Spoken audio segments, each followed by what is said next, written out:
Ciclo Intercultural 2025.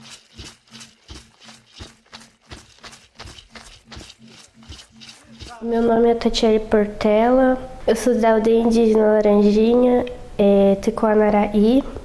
Eu tenho um nome indígena também, Cunhane Mandadiu.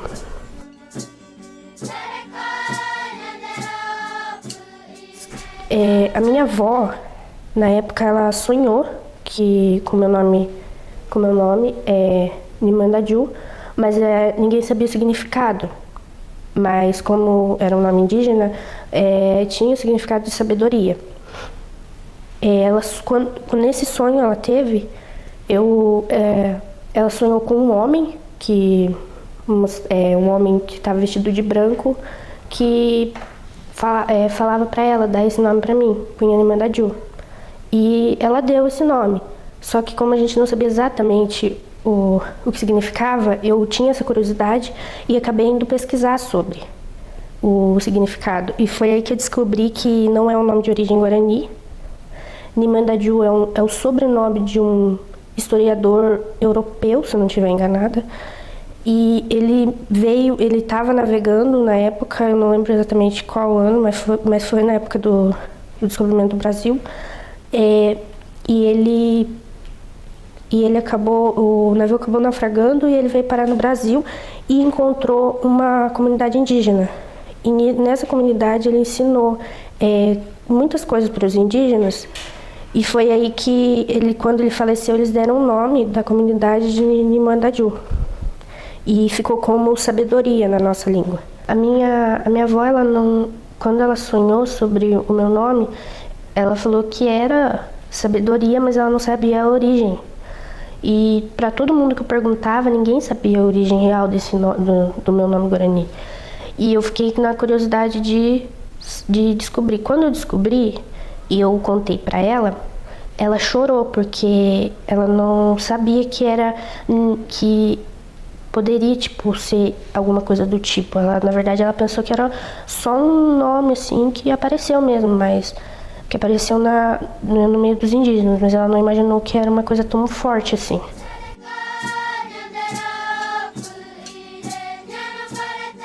O Laranjinha é uma comunidade não muito grande, mas é uma comunidade assim bonita, com bastante história. Pequena, tem várias coisas, tem a escola, tem a Uguaçu, tem o rio, tem as represas, enfim. Mas o Laranjinha, ele não era no lugar que é hoje. Ele era no Iviporã, no Posto Velho, que a gente conhece hoje. Mas, tanto naquela época quanto hoje em dia ainda, o Posto Velho, ele era um território que ele despertava muitos olhares de fazendeiros, de pessoas ali que queriam o território, por ser um território grande, por ser um território que dava tanto plantação, tanto para a criação de gado, e não era muito longe do rio Laranjinha também. Então eles queriam o território, e na época teve um surto de febre amarela, e foi aí que eles viram uma brecha, eles viram um jeito de conseguir o território dos indígenas, porque tinha muito indígena morrendo e não estavam conseguindo se manter lá. Então eles propuseram uma troca, né, que era dar as terras que são hoje a atual Laranjinha, em troca das terras da Iviporã, que é o Posto Velho.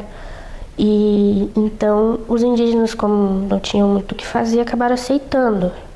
E o Laranjinha é uma terra demarcada, e porque depois de muito tempo a gente conseguiu, né, também. E teve a retomada também, hoje em dia tem a retomada do Iviporã. Isso faz uns 114 anos mais ou menos, que é a idade que o Laranjinha tem hoje.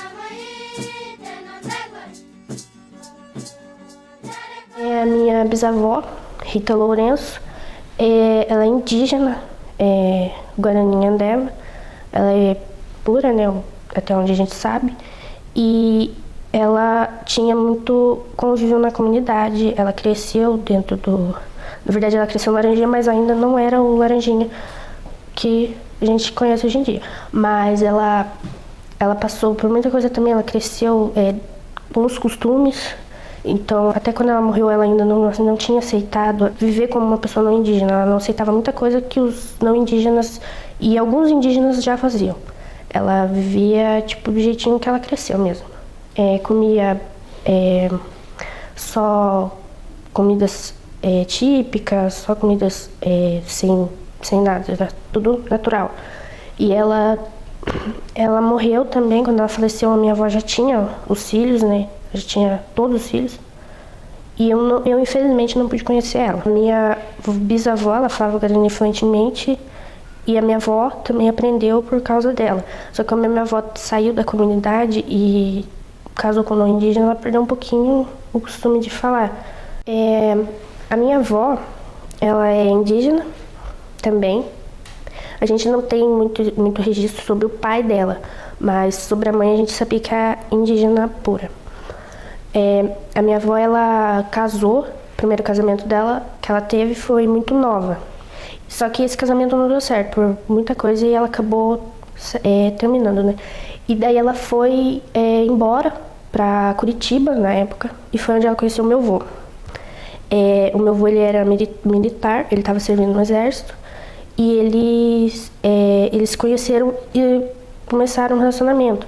Só que a minha avó estava passando por muita dificuldade na cidade, por ser indígena, por ser mulher, separada, sozinha, e ela se sentia muito desrespeitada lá. Então ela resolveu voltar para a comunidade. E nisso ela falou com meu avô, explicou para ele, ele não queria, mas ele acabou, né, tendo que fazer isso. E daí ela voltou para a comunidade. Não muito tempo depois ele foi atrás dela. Só que ele não foi muito bem aceito na comunidade primeiramente, então eles passaram por muita coisa lá, até o pessoal começar a aceitar ele lá dentro. Foi que eles se casaram, eles ficaram um tempo lá na comunidade, mas também pelo meu avô não conseguir serviço e tal, eles acabaram voltando para Curitiba. O meu avô, ele não é indígena, ele não é indígena, né, mas ele sempre foi muito aberto ao lado espiritual, então, ele cresceu na igreja também, em várias, na verdade, mas ele sempre foi aberto espiritualmente. E quando ele conheceu a minha avó, que ele se casou e ele foi pro Laranjinha, ele ficou muito... ele gostou muito da forma que os indígenas viviam, porque ele cresceu numa terra, assim, numa pequena fazenda. Ele gostava muito de viver dessa maneira, numa maneira mais simples. E foi aí que ele começou a se interessar pela forma que os indígenas viviam. Tipo, da casa de reza, às vezes ele gostava de participar, ele sempre foi de ficar no canto dele, nunca foi de estar ali no meio, entrando e tal. Ele sempre ele gostava de observar a forma que os indígenas viviam. E foi aí que ele acabou recebendo uma reza indígena, e muitos até não gostaram por ele não ser indígena, mas ele recebeu essa reza. Era uma reza, quem ouvia ele rezar conta, que era uma reza muito poderosa, uma reza muito forte, que até então ninguém tinha recebido ainda esse tipo de reza.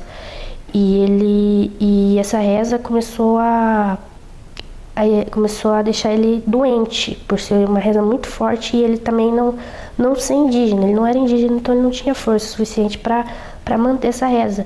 E foi aí que a minha bisavó falou pra minha avó, assim, a gente vai ter que levar ele na rezadeira, na época era a madrinha Júlia, a gente vai ter que levar ele pra ele, senão ele vai acabar morrendo, porque é uma reza muito forte, muito poderosa. Então elas levaram ele lá e ela falou que ia ter que tirar a reza dele. E ela perguntou pra minha avó, você quer que tire a reza? Porque quando a gente tirar, ele não vai nem lembrar que ele conseguia, ele não vai lembrar de nada.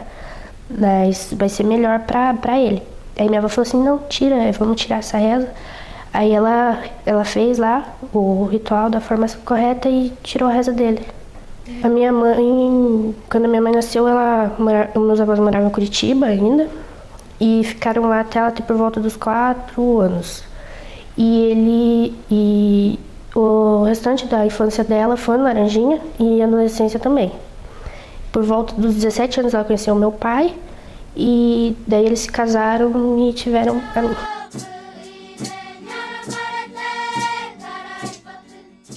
Eu nasci em Cornélio Procópio, e a minha infância praticamente foi dentro da comunidade. Morei um tempo fora.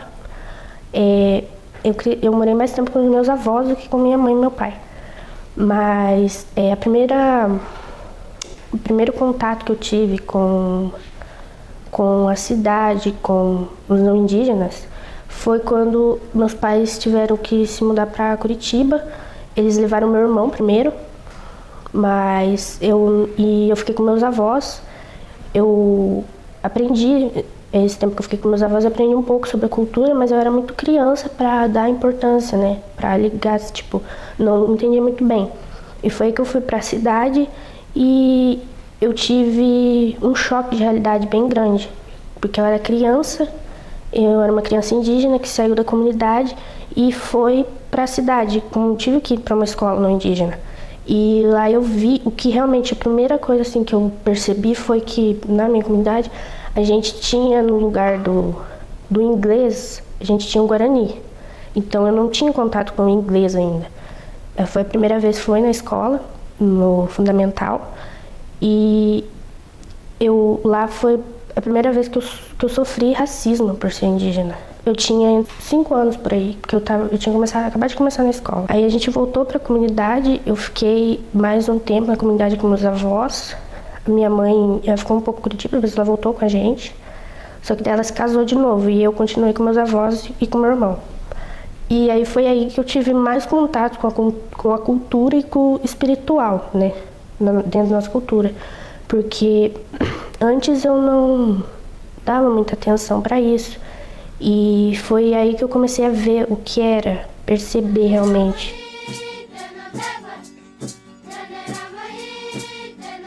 A minha avó, ela tinha o costume de contar bastante histórias pra gente, tanto em casa, assim, entre os netos.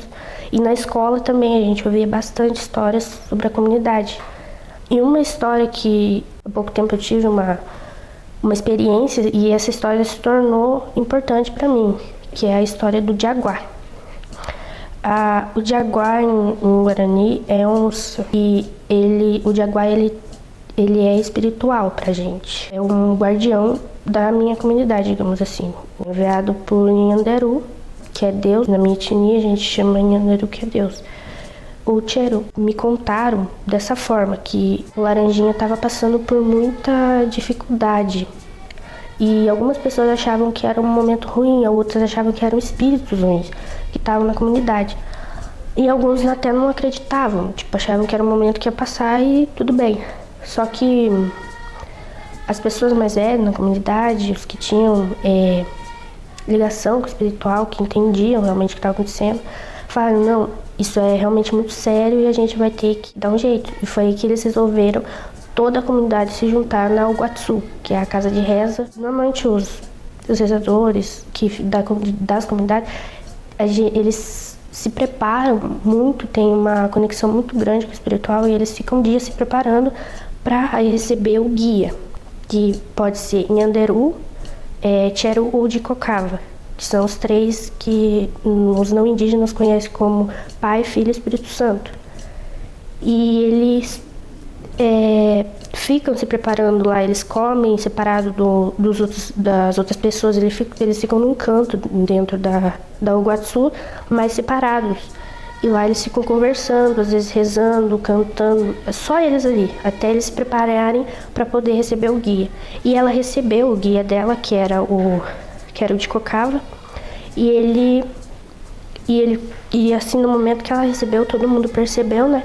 Então todo mundo se juntou numa roda em volta, ela no meio, e ela foi explicando que na verdade era o de Cocava, explicando o que estava acontecendo na comunidade, que eram espíritos ruins que estavam lá dentro, que estavam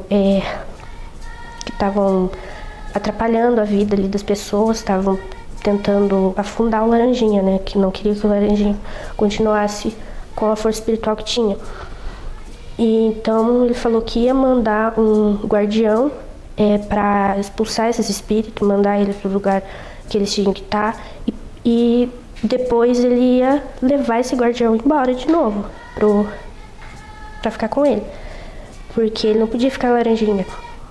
Mas aí ela falou assim que eles teriam que fazer 3 estacas no chão em forma de cruz para poder prender tanto os espíritos quanto o Jaguar, que ele que queria prender os espíritos e ele ficava esperando para voltar para perto de Nhanderu. Só que uma das estacas não foi colocada do jeito certo no chão. E depois ela pegou no outro dia, à noite, que eles já estavam tudo pronto, e eles iam receber o Jaguar. E eles começaram a rezar, começaram a cantar, e ela no meio.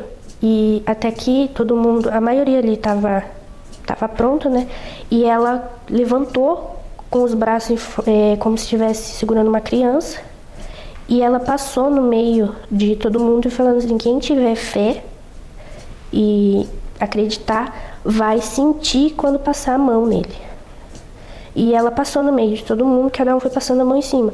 Algumas pessoas realmente sentiram como se estivesse acariciando um pelo. Alguns não sentiram nada, alguns ficaram rindo apenas.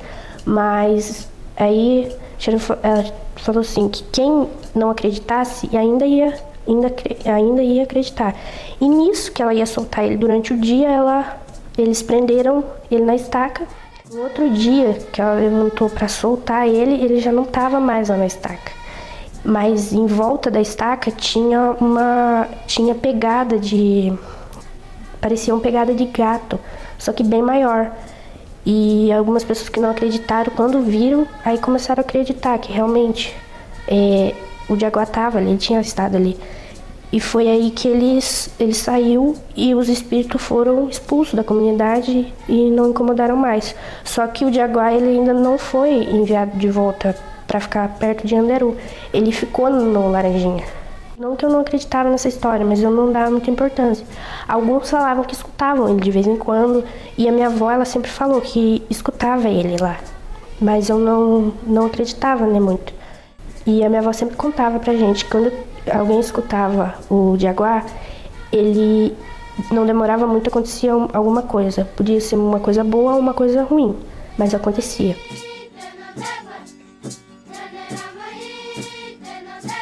Eu estava no meu quarto, só estavam os meus avós comigo na casa, e eu escutei o Jaguar um pouco para baixo do meu quarto. E eu fiquei com muito medo, porque eu nunca tinha escutado alguma coisa parecida. Parecia mais um rosnado, mas era um rosnado muito forte. E eu fui correndo pra perto do meu avô. Vô, tem alguma coisa ali embaixo, algum bicho, eu não sei. Aí ele falou pra mim, não, é o Jaguar, ele acabou de rosnar, alguma coisa vai acontecer. Aí, só que eu tinha falado isso só pro meu avô. E ele também, ele sempre escutava, ele sempre foi muito ligado com a cultura. E eu não tinha falado pra minha avó. Minha avó é indígena também. E eu não tinha falado nada pra ela. No outro dia, perguntou se eu tinha escutado o Jaguar. Ela não tinha ouvido, mas ela sabia que eu escutei.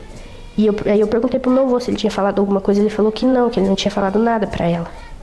Mas ela falou que sabia que eu tinha escutado e que alguma coisa ia acontecer na minha vida. Não muito tempo depois, aí eu recebi a notícia que eu tinha passado no vestibular indígena, que eu ia começar na faculdade.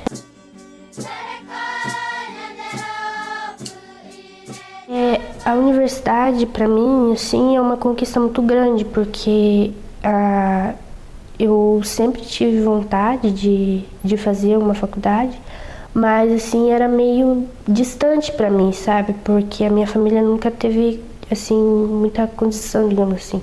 Mas é uma coisa que eu sempre quis, sempre tive vontade, e por volta dos 12 anos, mais ou menos, que eu vi que o curso que eu queria fazer era medicina. E cada vez que a minha vida foi passando e foi acontecendo coisas que foram me mostrando que era medicina mesmo que eu tinha que fazer. E continua acontecendo, continua assim com um pouquinho de dúvida, mas continua acontecendo coisas na minha vida que mostram que é a medicina mesmo, o curso que eu tenho que fazer, que eu vou fazer. E assim, é uma conquista grande, porque era uma coisa que o meu avô queria também muito. E eu quero continuar, quero chegar até onde for pra mim ir, por causa dele também.